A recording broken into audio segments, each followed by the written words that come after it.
네, 간밤 뉴욕 증시에서 일어났던 이슈들을 모아서 키워드와 함께 살펴보는 시간입니다. 애프터마켓 시작합니다. 김태수 미국 세무사 나와 있습니다. 세무사님 안녕하세요. 네, 안녕하세요. 네, 반갑습니다. 자, 오늘 살펴볼 키워드 3개 준비했는데요. 첫 번째 키워드부터 확인해 보도록 하죠. 첫 번째 키워드는 1976년 이후 최저 성장입니다. 숫자에서도 조금 압박감이 느껴지고요. 보시다시피 뭔가 좀 코로나와 관련된 그런 이슈가 아닐까 싶은데 세무사님은 어떤 내용일까요?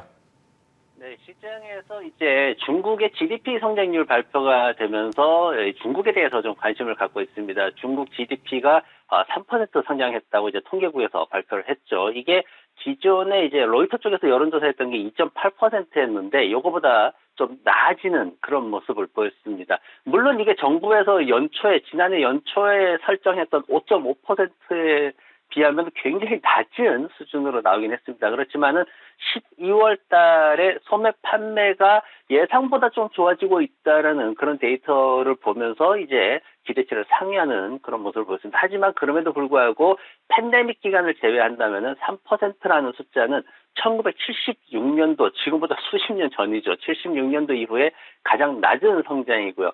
다만 이제 통계국 국장이 나와가지고 했던 얘기가 뭐냐면은 뭐 미국, 독일, 일본 이런 나라들하고 비교해 봤을 때 상대적으로 빠르다, 좋다 이렇게 얘기를 했습니다. 당연히 맞는 말이죠. 그런 어떤 긍정적인 또 측면을 얘기를 했고, 다만 이제 어떤 전반적으로 이제 경제가 상당히 어려움을 겪고 있기 때문에 개선을 위해서 계속 노력을 하겠다 이렇게 발표를 했습니다.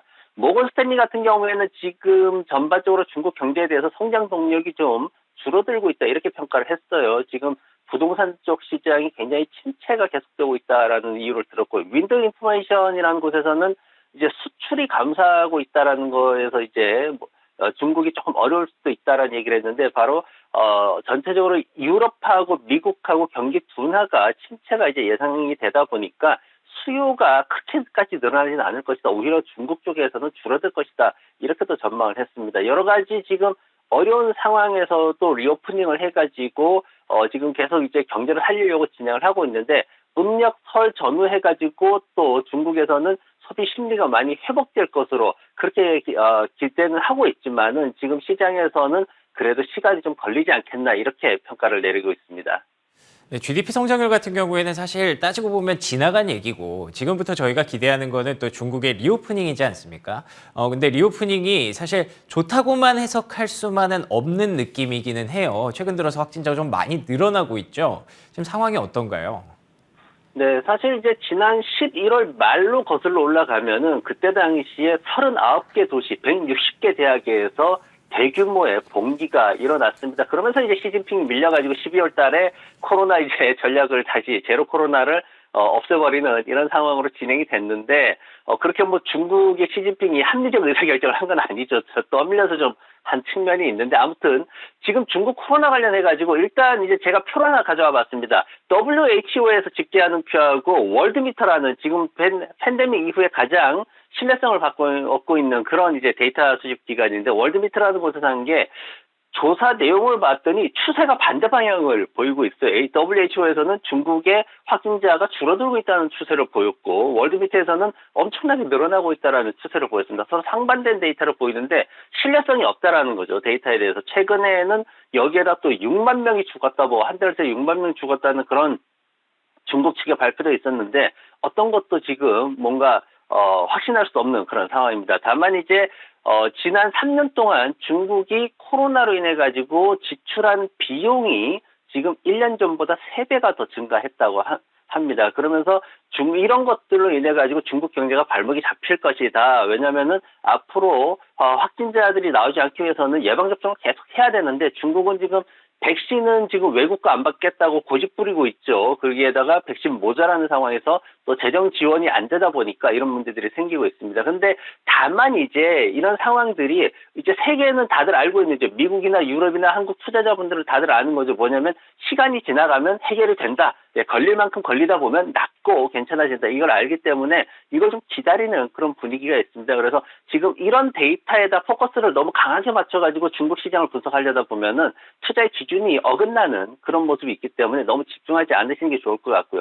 일반적으로 이런 부작용보다는 소비와 생산 확대 쪽에다가 좀 더 포커스를 맞추고 있습니다. 그러면서 중국이 올라간 거고, 지금 이제 그 뱅가드 쪽에서 나온 얘기는 뭐냐면은 지금 상황이 그래도 소비는 잘 버티고 있는 느낌이 있다. 이제 이렇게 또 평가를 했거든요. 그러면서 긍정적으로 2023년이 진행이 될 것 같다라고 얘기를 했고요.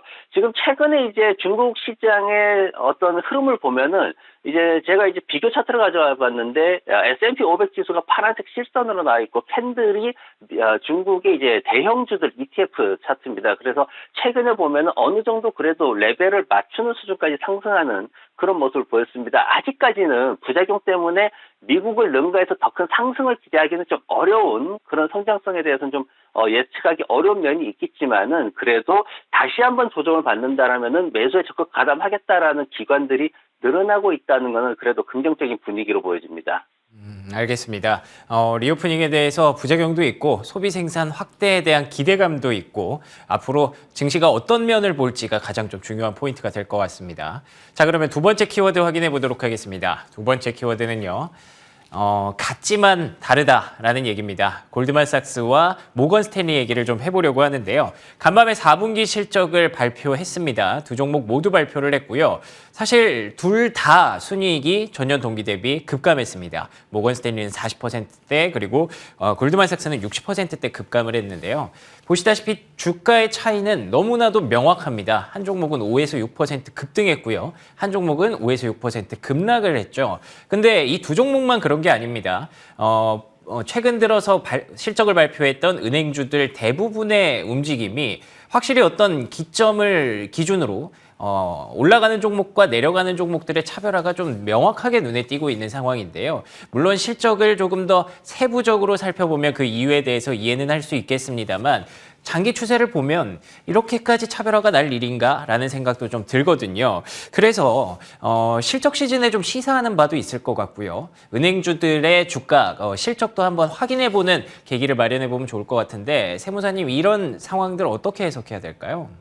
네, 모건 스탠리와 골드만삭스의 주가가 갈라진 거는 이제 쉽게 얘기하면은 이제 모건 스탠리 쪽은 어떤 그 자산 관리나 이런 것들을 그동안 잘 해왔다. 그래서 순이자 소득이 좀 증가했다라는 측면을 부각하고 있는 상황이고, 골드만삭스는 비용이 너무 급증했는데 이걸 이제 우리가 커버하고 있다라는 쪽으로 그렇게 예상을 하고 있습니다. 그래서 이 실적 시즌에 봐야 될 게 이 최저 수준으로 낮아진 기대치를 어떻게 충족하느냐, 요걸 이제 집중적으로 봐야 된다 그랬는데 모건 스탠리는 그 부분을 좀 충족하고 있는 모습을 보이고 있고 앞으로도 지금처럼 잘 해나갈 거다라는 긍정적인 어떤 그 이미지를 보여주고 있는데, 골드만삭스 같은 경우에는 지나간 얘기를 이제 자꾸 하고 있다 보니까 주가가 굉장히 엇갈리는 그런 모습을 보이겠습니다.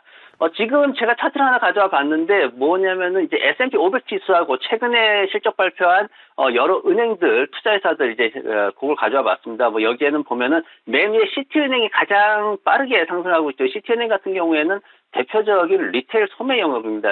쉽게 얘기해서 이제 고객들로부터 돈을 받아가지고 또 대출을 해주고 이러면서 그 차익을 가지고 수익을 내는 회사인데, 그리고 밑에 이제 TD은행이 5% 정도 상승했고요. 그리고 나서 이제 S&P 500이 있고 나머지 회사들이 모두 S&P 500 지수보다 낮은 상승률을 보이고 있습니다. 그래서 이게 이제 전체적으로 이제 은행주들 영업 분야에 따른 차이가 크게 나고 있다라고 보시면 되고요. 투자회사 쪽으로 집중되어 있는 회사들은 어쩔 수 없이 지난해 주가 하락에 따른 실적 악화가 더 가중되는 그런 모습을 보일 수밖에 없습니다. 이런 상황들이 이제 산업별로 더 두드러지게 되는데, 이미 지난해에 제가 말씀드렸던 게 에너지 섹터 안에 6개 분야가 있고 거기에서 순환될 것이다라는 말씀드렸죠. 역시 그렇게 계속 순환이 이루어졌는데, 이게 이제 최근에는 아마존닷컴이 속해 있는 온라인 소매 산업 쪽하고 그리고 클라우드 산업 쪽에서도 종목들이 순환되는 모습이 빠르게 일어났습니다. 실적 발표를 통해 가지고 전체 산업에서 옥석 가리기가 계속 진행될 전망이고요. 이런 상황에서 이제 시장에서 월가에서 내세우는 이제 종목을 선별하는 조건이 이제 크게 이제 세 가지로 나뉘는데, 첫 번째는 경기 침체라는 상황에서 경쟁력을 가지고 있느냐, 두 번째는 안정된 배당과 순이익을 유지할 수 있느냐, 그리고 마지막으로 지속적으로 매출을 성장시킬 수 있느냐, 이 조건을 가지고 종목을 선정하라고 그렇게 얘기를 하고 있습니다. 업종 내에서 이렇게 차별화되는 실적 시즌 중요한 체크 포인트가 될 것 같습니다. 세 가지 포인트 짚어주셨고요. 경쟁력과 배당 그리고 지속적인 매출 성장 가능성 이 세 가지 포인트 짚어서 종목별 대응 필요할 것 같습니다. 자, 마지막으로 키워드 세 번째 키워드 확인해 보도록 하겠습니다. 세 번째 키워드는요. AMD가 더 좋아합니다. 뭐 때문에 어떤 종목과 비교했을 때 AMD가 더 좋다는 얘기일까요? 세무사님. 네, 제가 이제 종목별 차별화 얘기를 했는데 네네. AMD에 대해서 요새 경쟁사들하고 비교하는 그런 보고서들이 자꾸 나오고 있습니다. 이제 AMD 자체만 이제 분석을 하는 게 아니라 AMD랑 인텔을 비교를 하고 AMD랑 엔비디아를 비교하는 그런 이제 얘기들이 나오고 있어요. 엔비디아랑 비교를 했을 때 지금 AMD는 소니의 플레이스테이션 5하고 마이크로소프트의 엑스박스 시리즈하고 지금 콘솔 시장에서 협력 관계를 가지고 있으면서 엔비디아를 제치고 있다라는 거고요. 인텔과 비교했을 때는 AMD가 훨씬 더 고급 제품 시장에서 시장을 점유하고 있고 그리고 CEO가 8년 넘게 지금 일을 하고 있습니다. 안정된 경영 체제를 유지하고 있다. 이래가지고 훨씬 더 AMD가 좋다 이렇게 평가를 하고 있는데 AMD 주가가 지난주 이후에 벌써 8% 이상 상승세를 보이고 있죠. 그러면서 대형 기술주들에 대한 관심도 더 높아지고 있는 그런 모습입니다. 네, 맞습니다. 근데 AMD가 더 좋아에 포커스를 맞추신 걸 보면 그래도 아직까지도 테크주 그리고 반도체 업종 이쪽에 대해서 좀 긍정적인 포인트 가져가고 계신 것 같은데 어떤가요?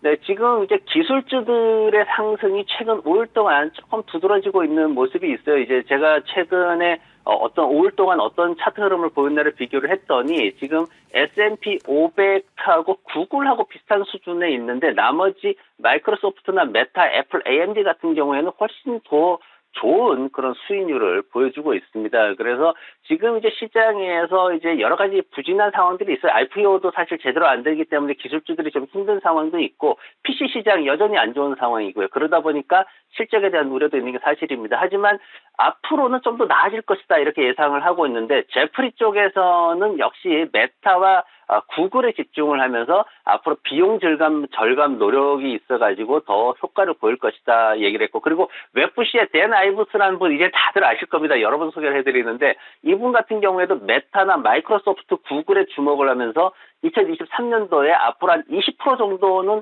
추가 상승할 수 있는 여력이 남아있다 이렇게 또 평가를 했습니다. 그래서 기술주들에 대해서 조심스럽긴 하지만 그래도 긍정적인 그런 보고서들이 나오고 있습니다. 좋습니다. 조심스럽기는 하지만 긍정적이다. 이 부분이 가장 중요한 얘기였던 것 같습니다. 여전히 좀 조심스러운 건 사실이기 때문에 이 부분은 참고하시면 좋을 것 같습니다. 자, 오늘도 김태수 미국 세무사와 함께 애프터마켓 시간 진행해봤습니다. 세무사님 오늘도 좋은 말씀 고맙습니다. 네, 고맙습니다.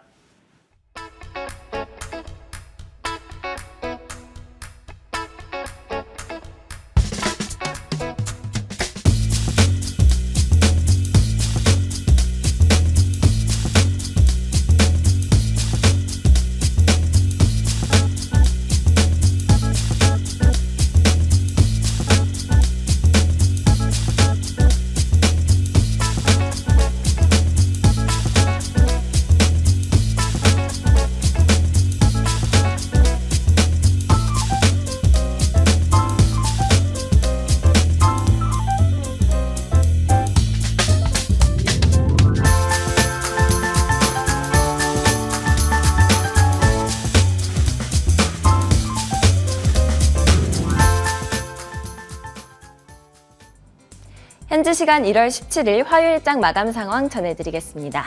간밤 뉴욕 증시는 기업들의 실적을 주시하면서 혼조 마감했습니다. 특히 이날 골드만삭스와 모건 스탠리의 실적이 발표됐는데요. 골드만삭스의 실적 미스가 다우지수 하락에 영향을 줬습니다.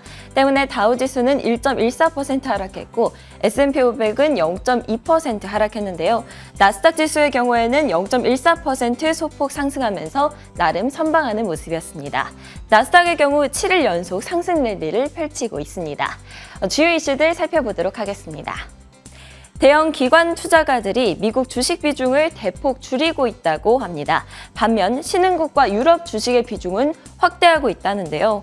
뱅크 오브 아메리카의 설문조사에 따르면 전 세계 펀드 매니저 중 39%가 미국 주식을 비중 축소 중이라고 답했습니다. 작년 12월까지만 해도 12%에 그쳤는데 그새 폭증한 것이죠. 그만큼 미국 주식시장에 대한 전망이 좋지 못하다는 겁니다.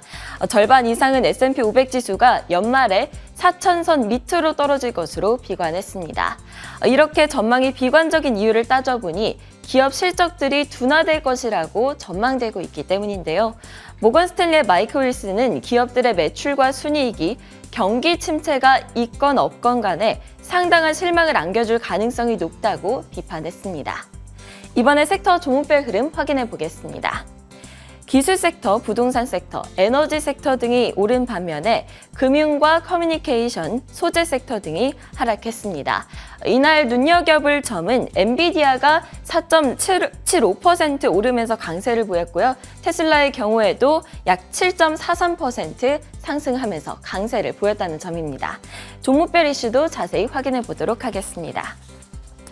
골드만삭스 소식부터 보겠습니다. 골드만삭스는 11년 만에 최악의 분기 실적을 발표하면서 6.4% 하락했습니다. 지난해 4분기 순이익이 전년 동기보다 66% 급감하면서 예상치를 39%나 상회했는데요.